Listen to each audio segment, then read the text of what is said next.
Kill, marry, fuck. Braves, Hawks, Falcons. Okay, I did do this wrong. It was supposed to stay in. Braves, Hawks, Falcons. Okay, well, I marry the Braves because I want to be with them forever. I kill the Hawks, and I fuck the Falcons because they fuck me every year.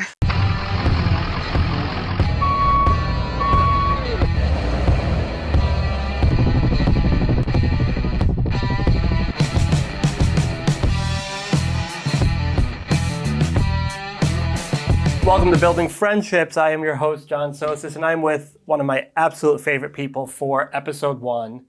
I had to make her episode 1.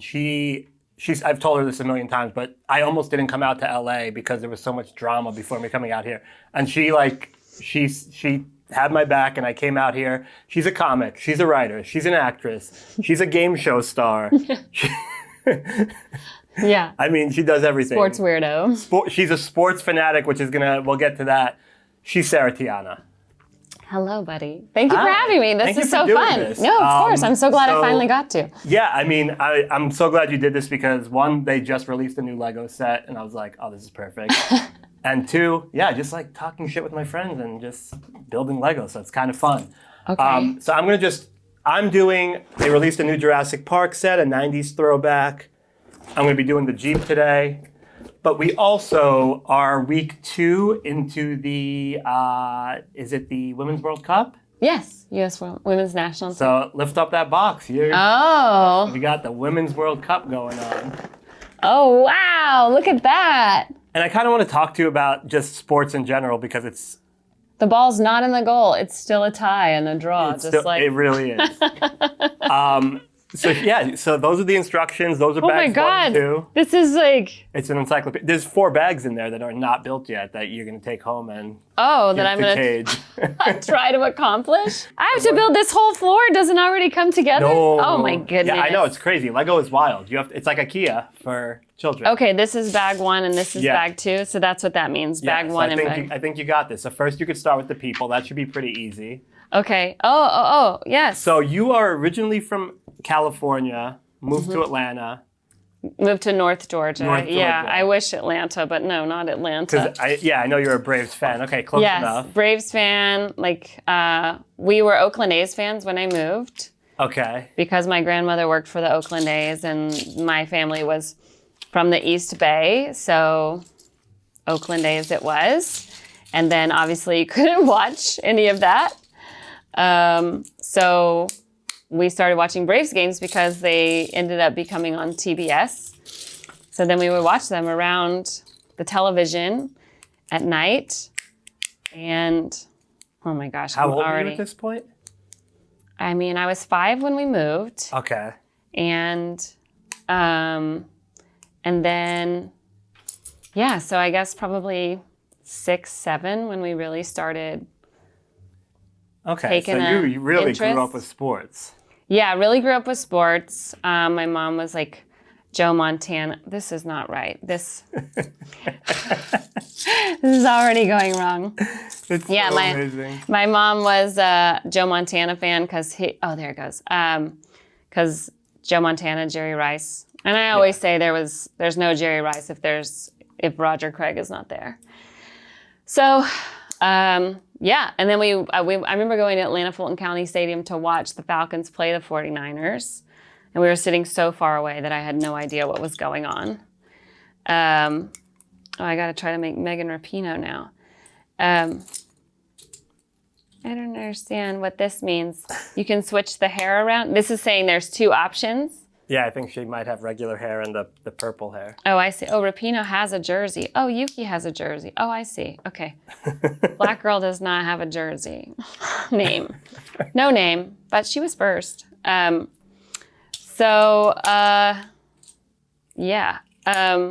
think the first team I actually liked was the 49ers. I was a big Steve Young guy. Yeah? I used to have Steve Young jerseys. Did you grow up watching? I mean, because you were in New York. Yeah, I was in New York. I think everybody at the time, it was for different reasons. I loved Steve Young. Mm-hmm. And then I was a football fan when the Carolina Panthers first came into the league, and I really loved their colors. So I wore a lot of Panthers stuff, but You're still wearing Panthers colors. That's fair. I am. The color of the show title is Panthers colors. Yeah. So Yeah, there's something about the Panthers colors that I like, but then I grew up and I was like, no, we're hometown boys. We're Jets fans, and I've been suffering ever since. It's been terrible. They definitely. Oh wait, how come there's two sides of this face? Is that normal? Yeah. Okay. They have different reactions. Oh, I mean, of I see. Okay. What was it to you that was just like, this is my thing. I love this. Man, I feel like it was, I just kind of grew up loving like being able to watch sports as a family. That was always really fun. And then I worked for the Braves in college, and that was kind of when it all really... Oh, wow. What'd you do for the Braves? So I shot the T-shirts out of the cannon and danced on top of the dugout and played games That's hilarious. with the kids. It was for a company called Sports Magic, and we had to go to Orlando. They were based on the Atlanta Magic. Orlando Magic is where they started, and so they. We had to go and for a week of training of how to walk on stilts, how to make balloon animals, how to properly use the oh my god, how to properly use the gun, and obviously we also couldn't do we had to learn the slingshot, and they were kind of phasing out the gun because somebody had died trying to jump for a T-shirt from the second tier to the bottom. Oh no! How embarrassing! What a way to go. Yeah, not a great way to go. And so, yeah, that was kind of just one of those things where you go, oh, okay, that's how that happens. But. So you go and do all that training, and then I got to go to every Braves game while I was in college. So I was at UGA, and then I transferred to Georgia State University because I was working at Six Flags at the time. Okay. And big carnival person. Yeah. And so after I moved to Atlanta for school, I worked at Six Flags for 3 seasons, and that was a great job for college because I got to, it was salary. So we got paid all year. And I got health insurance, and we, during the school year, we only worked on the weekends, but during the summer we worked, let me switch this. We worked 6 days a week. So it all balanced out, and it was a great job for school. So after we did that, after I did that for 3 seasons, I was like, all right, I think I'm done with this. And wait, that's not right. I'm not sure. That's the beauty of Lego. If it fits, it's fine. Oh, I see. You're supposed to put 2 extra reds on top of this. So then I was looking for a job my junior year and senior year of college, and then I saw in the paper that the Braves were hiring, and I auditioned and got the job and got to work for a team that I already loved, and then got to go to all the games and make everybody happy and shoot T-shirts out, and that were way too big for anyone to actually wear, and they were so cheap, and people would do whatever they could. I guess at that age you don't think about this stuff, but I would be terrified to work somewhere that I genuinely loved for the fear of it ruining it for me.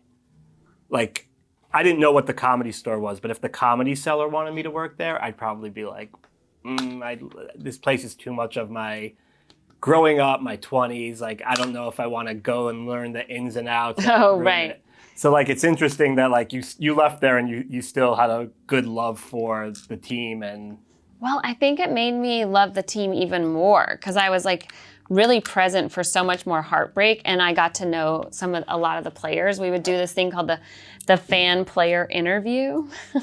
Okay. So before the game, I would get some fans in the common area. This is after like Turner Field had just been built, so it was brand new and really a big deal. And then I was there in '99 and 2000, and so '99 was a big year because we went to the World Series. So then I got to go to the World Series in 2000. I think we had the All-Star game or maybe the All-Star game, and they inducted the All-Millennium team because it was the Millennium. So I got to meet Ted Williams and Hank Aaron and like all these like incredible athletes. But before the games, we would find a fan and then we would have a player on the big screen and they could like ask that player questions live. Oh, that's cool. Before the game. And it was usually relief pitchers. It was rarely Chipper Jones. I think we had Chipper once. But yeah, I mean, John Rocker was like my favorite player at the time. I mean, he was just like our wild thing. So he was my absolute favorite. He was. Yeah. He's one of those players that it didn't matter who you rooted for, you knew who he was. Yes, you knew who he was. We knew who he was. Well, you as a Mets fan would definitely know who he was. We knew him more than better than we wanted to. But at what point did you decide you wanted to do entertainment? Like when did you realize you were funny? I didn't realize I was funny until I moved to LA. So that goes all the way in. In college, I thought I started at UGA thinking I was going to be is this the right one? Thinking I was going to be a sportscaster or like a journalist on CNN because we had CNN in Atlanta. So I was like, oh, I'm going to be a journalist and work at CNN, right? And I quickly realized that wasn't going to be fun because I thought that you just read it off a teleprompter. I didn't know you had to write it. I was like, oh. It was like so weird that I'm a writer now because I was like, I don't want to write anything. That sounds hard. And then, so then I was doing we had a college radio station at Georgia State, which is where I transferred to. And the head of the station, the GM, he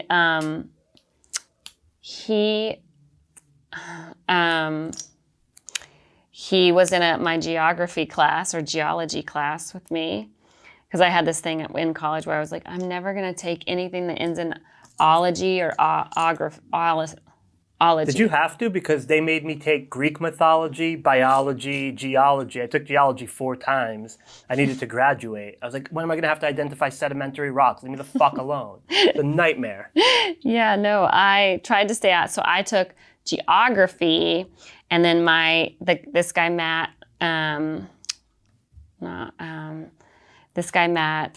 was the GM of the station, and so he talked me into doing the news because he knew I was trying to do news. He talked me into doing the news on the college radio station, and that college radio station happened to be the largest college radio station in the country for student run, largest student run station in the country. And so I go, I'm like, oh, all right, I'll try this. And I go and realize that I'm doing the news, and this is like during the Clinton scandal and all this stuff. Yeah. And I'm doing the news, and I'm making jokes. And they go, the news is serious. You cannot do jokes. And I was like, it's not serious. Like, the news is stupid. And they go, well, if you want to do like lighter news and do your silly little jokes, you can do the entertainment news if you want. And I go, oh, all right, sure, I'll do that. So they switched me to the entertainment news. And then my advisor said, oh, well, if you want to do entertainment news, you should switch your major to film. And then you can learn all about the entertainment business that you're reporting on, quote unquote. And then, okay, I just skipped these.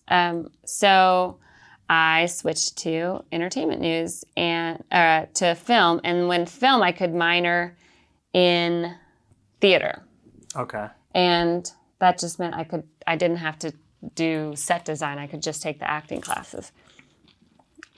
So I took my first acting class that I'd ever really taken, like good acting class.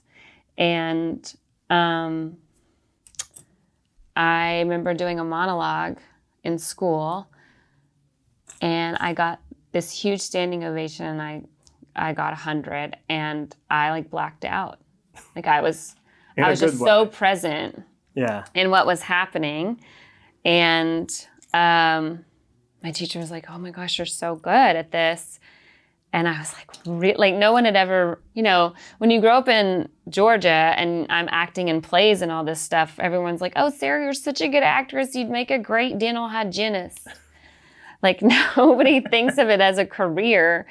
So I didn't think of it as a career. And so taking this acting class really felt like I was getting a lot of, I don't know. I just felt like I was finding a place.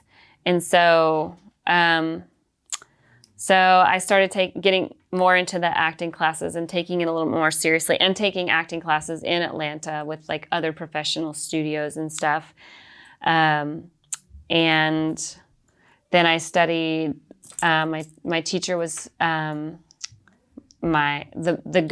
really good acting teacher at my college. He was teaching some classes in Paris over the summer, and he said I should go. And so I did. And I studied theater at the Sorbonne and the Comédie de l'Art with him and a bunch of other students from all over the world. And I guess I kind of got the bug there. And then No, for acting. For acting, okay. Yeah, and I just said to myself, like, oh, after that monologue, I said, if I don't do this for the rest of my life, I'm going to be really sad. And so I just decided right then that I was going to move to LA. And wow. Yeah, so then Well, it's amazing that you were able, again, at that age, you were able to recognize like that you need to do something that you like, or that will affect the rest of your life. Yeah, I'll be Which super is what sad. it took me a little bit long. It took me the pandemic to realize that. Yeah, I basically decided I was going to do that. And then, so I studied theater there. And then after I graduated, I like saved up for 6 months and moved to LA to be an actor. And I was DJing weddings and bar mitzvahs. Wait, you were... Yeah. Did you have a cool DJ name? No, I got the job because I had worked in radio. And by the way, DJ. Oh, that makes me so the happy. radio station that I worked for was so awesome, and because it was so prestigious in Atlanta, it was like one of the biggest listened to stations. I started doing this Friday night, like their Friday afternoon drive time show with the GM and this other guy, and we would interview We interviewed like people who brought in animals, and like it was like simulcast. Perfect for radio. TV. Then they did a TV too. Okay. But then we interviewed all the comics that came through the Punchline. Oh, so Tom Rhodes was one of the first comics that I like. David Allen Greer was so awesome, and then Bobcat Goldthwait. It was right when he was going through his first divorce, and or he was dating the girl from the show. Who ended up marrying Jay Moore, whatever her name. Nikki Cox, yeah. And so I think a lot of people go, oh, is that when you decided to be, and then Mitch Hedberg.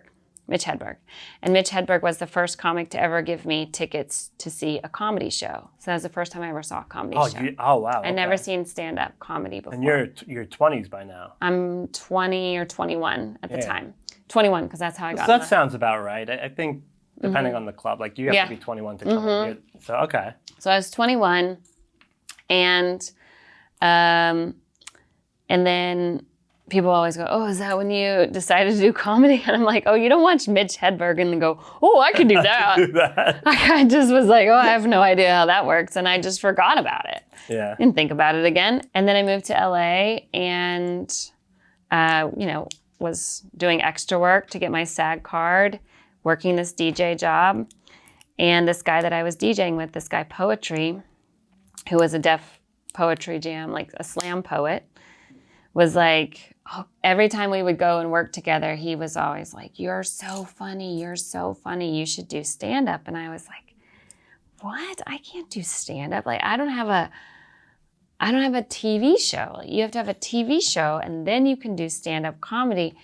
And then he was like, "No, it's the opposite." He just like wouldn't let go of it. He wouldn't shut up about it. And I was watching the news. I had just been through a breakup, so I was super sad and angry. And this guy on the news, I saw this news story about a guy that shot himself in the head with a nail gun. Like, it went right up into his eye socket right here. And he worked the whole day and didn't notice. And everyone's freaking out. They're like, "Oh, I can't believe you didn't feel it. I can't believe you didn't feel it." And I was like, "Well, I wouldn't be able to feel 3.5 inches if I got nailed. So what's the big deal?" So that was the first joke I wrote, and it worked. And so... And here you are. Here. That's how I got the bug. And it took me like months to write another one. Isn't it funny how it's kind of bad, like the way things work now is similar to how you thought it worked? Like you need the TV show, you need the followers, and now you could sell out clubs. Yeah. Oh my God. That Does it make sense that I have to take pieces out? I mean, you shouldn't have to. But it says here that this piece goes here, and then here it's moved over one. That doesn't make sense to me. What's your take on just the equal pay in sports? Because that's always something that I hear everybody's take on. I'm like, yeah, but most people don't do anything in sports. You're sort of in the midst of it. Yeah, obviously, the women's national team makes more money. You should make money based on the revenue that you bring in. And I know they bring in more revenue and they're bigger winners. There's no way that the men's team brings in more revenue until the World Cup. Yeah. Maybe more people are watching that. So I definitely think that it's more of a, it's like the WNBA doesn't make as much as the NBA, but that's because they sell less tickets and their TV rights are not,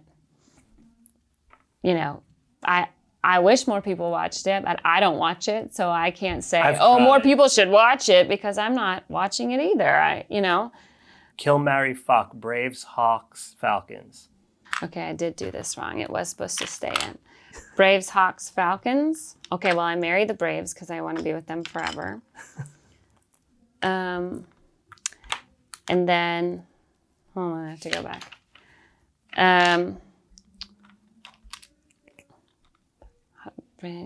I kill the Hawks, and I fuck the Falcons because they fuck me every year. How about that?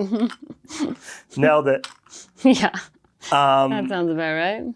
Yeah, that sounds good. Let's talk quickly. So one of the first things I did when I got here, I had the honor of producing Sarah's latest special, 44. Yes. Yeah. It was so much fun. You did such an amazing job. Thank you. Well, you made it easy. You just showed up and you crushed. But it's such a good I keep telling people, I'm not saying it because I produced it, because I've produced other stuff here that I am not promoting heavily.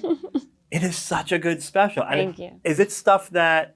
It seems like everyone that's wanted to do a special here, it's just stuff that was building up over the pandemic. Was that a majority of the material that you used in it, or was it a collection of new stuff as well? Like relatively new stuff? It was relatively new, and then stuff I just needed to retire because, Yeah. I am in a different place and I needed to get rid of it. But it was all stuff that I didn't want to get rid of. I wanted to keep doing it forever because it crushed and it worked so good. It's hard to retire stuff because then you have to stop doing it and start telling new stuff, which I hate. Do you really? Yeah, I mean, I'm just like, it just takes me a long time to write stuff because I just have to live life. I can't just sit down and write jokes. I have to live it and experience it.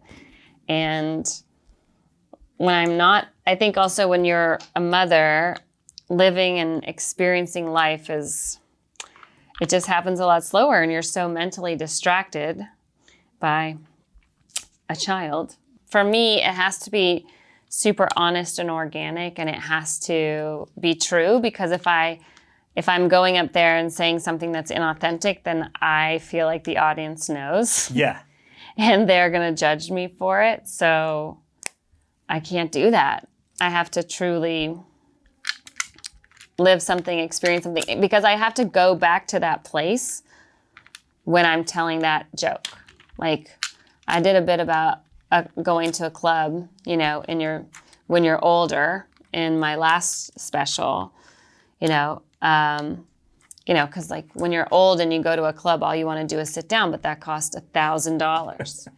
And so, like, when I would tell that joke, I would be back there. Yeah. I would be back in that line, waiting to get in, getting my ID checked by a guy that can't subtract, even though it says 1978. So it does the work for you.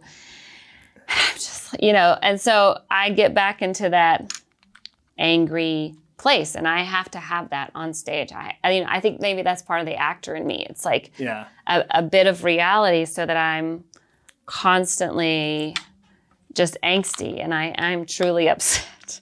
And that's sort of what you had been saying about when the accent gets it kicks in a little bit more. It's like you're in that headspace. Yeah, I mean, it goes in and out based on where I am. Like, if that club bit happened in the South, then I would have had an accent, because I would have been around my Southern friends. Yeah. But it didn't. It happened here in LA, so the accent goes out because I'm in LA experiencing that. And just based on the way I grew up, because my parents didn't have an accent, but everybody at my school did, I learned to talk two different ways. I learned to talk like my friends at school and like my parents at home, so that people would understand. Look at you, good job. Well, I know. Not to brag. This is like your thing. This is my life. Nerd. So anyway, that's kind of that's why people constantly make comments about it. And I'm like, and I was talking to Larry the Cable Guy about it, which is so funny, because he's like, it's just like a character. I can't help it. I'm not trying. And I'm like, I know, I'm not trying. I'm not trying to pull the wool over your eyes and make you think, oh, I'm really Southern, but I'm not. Like, it's just, I can't help it. Like, no, but when it is what it is. When you guys do it, it's not you're doing it because of what you just said, where I do the same thing, and the only reason you guys get it brought up is because you're public figures. Mm-hmm. People will call out when I'm getting angry, or like I'm going on a rant about something, I get very New York. Mm-hmm. Yesterday, I forgot what I was ranting about with Sarah Hyland, and I was just, the New York came out. Yeah. Mm-hmm. And it's just, I'm not hiding it. It just... I think also when I moved here, I was intentionally trying to hide the Southern accent, because when I moved here, everyone was like, oh my God, you'll get pigeonholed if you don't, and you'll only be able to get Southern parts. So you have That's so weird. lose the accent. Everyone's like, lose it. So then I was intentionally trying not to do it. And then, now I do stand up and I get a little bit of bourbon in me, and then there you go. Depending on where I am in my life, that might happen. The races. Well, we're winding down. Last question. If you could change one thing about yourself, what would it be? Oh, if I could change one thing about myself. There's so many things I would change. I wish, I wish that I would not be such an oversharer, that I would be a little bit more private about things, because I'm just, and my son does it too, where he's just we get on an airplane and he stands up on the seat and he turns around over the seat and he's like, "Hi, I'm Cage Brockman and that's Mommy and that's Daddy and we're on an airplane and we're going up high and I'm getting a special drink and don't stand near the engine. Don't stand near the engine." And you're like, okay. Okay, everybody calm down. Like, we don't have to tell everybody everything. But, I mean, he gets it from me where it's just like, I meet someone, they're my best friend, and I'm happy to share, and I want to help everybody, and, but it's like, I could also just take that energy and devote it to myself, and maybe I could be a little further, or maybe I could write more stand-up if I wasn't so focused on other people and their stuff. Okay, that's a really good one. Like, that's one that you've definitely thought of before. Well, yeah. That's a I think one that Chris tells me all the time. Oh, really? Stop talking to strangers. Yeah. He's always like, "All right, you tell everybody everything." I'm like, "Well, they asked." And he's like, "No, they didn't." I'm like, "Oh, you're right. They didn't ask." You're right. Oh, man. Sarah Tiana, my favorite person. Let's see how you did. I am for the first episode, this is real. It's all downhill from here. I'm just letting everybody else know for your episodes. It's all she's got this is a 10 plus set. This is for people 10 years and older. Well, it's very hard, but also 1, 2, 3, 4, 5. Yeah, I'm more like impressed that I was able to do it and talk at the same time, because that's really hard. That's what it is.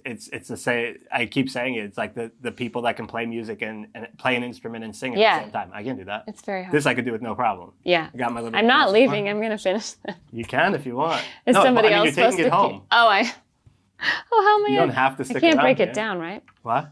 No, this is good because I'm really box. into. You just slip it into the box. Because I'm really into puzzles, so this is just. This is just a 3D puzzle. I used to do Puzz 3D, the actual 3D puzzles, and then when I got sick, I did this for instead of taking pain meds to take my brain off the pain. And since then, I've just been obsessed with it. It's a good way to clear your brain, not think about anything. You're looking at little pieces. Well, I have plenty of time right now, so I will definitely do this. We are mid-strike, and we've gone walking. We're doing the walking thing. Getting my steps in. It's interesting. It's been interesting to see with the actors joining, and things are only looking worse for the streamers. Only looking worse, thank God. From day one, it was a terrible business model, and now they've put themselves in a position where there's no way to win.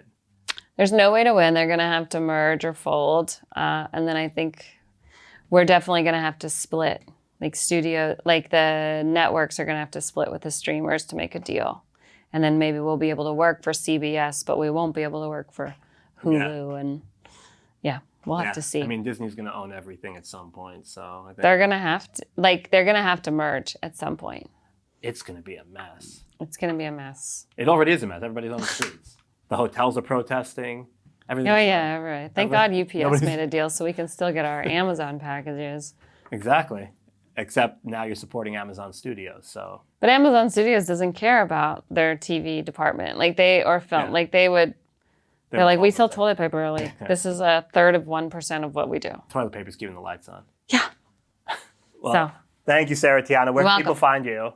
Sarah Tiana on Threads. Are you on Twitter? Threads now? Oh, yeah. I signed up right away. Have you replaced Twitter with it? Or you mean X? Sorry. Have you replaced X with it? Yeah. I mean, I still go on Twitter for news, and then, I'm probably helping the algorithm by just watching Elon's meltdown. But there and Instagram. Sarah Tiana, just my name. And then my special's on YouTube. Yeah, watch 44. It's on the Comedy Store YouTube channel. It's really good. Really good. Come see her live at the Comedy Store. See her on the road. Listen to all the podcasts she's on. You can follow me at Say It Ain't Sosis. That's been the first episode. We're back. We're doing a whole season. It's going to be a lot of fun people. We have comics. We have actors. We have social media influencers and content creators. It's going to be a whole big entertainment party of people on strike. Yeah. We're basically striking and playing with Lego. We have the time. Yeah. We'll see you next time.